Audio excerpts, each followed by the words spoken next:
नियंत्रक शिधा वाटप तसेच राज्यस्तरीय पथकाचे माननीय सन्माननीय श्री चंद्रकांत डांगे साहेब यांच्या पथकाने आज छत्रपती संभाजीनगरमध्ये मौजे खोसेवाडी शिवारामध्ये कारवाई केली असता 2 गॅसचे टँकरचे कॅप्सूल आम्हाला इथं मिळाले आणि ते अवैधरित्या या सिलेंडरमध्ये भरले जात होते। त्याच्यामध्ये काही व्यावसायिक सिलेंडर होते जे 26 टोटल आम्हाला सिलेंडर मिळाले।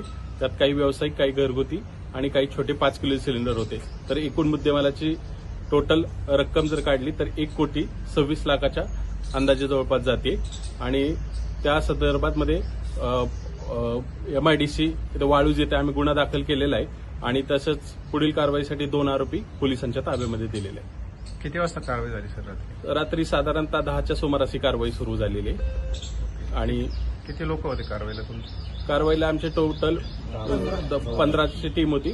आमच्याकडचे जे नियंत्रक शिधा वाटप यंत्रणेचे 12 ते 13 लोक आम्ही सगळे टोटल अधिकारी आणि कर्मचारी आणि बाकीचे आम्हाला सहाय्य करण्यासाठी आलेले स्थानिक जिल्हा पुरवठा अधिकारी विभागाचे अधिकारी आमच्यासोबत होते।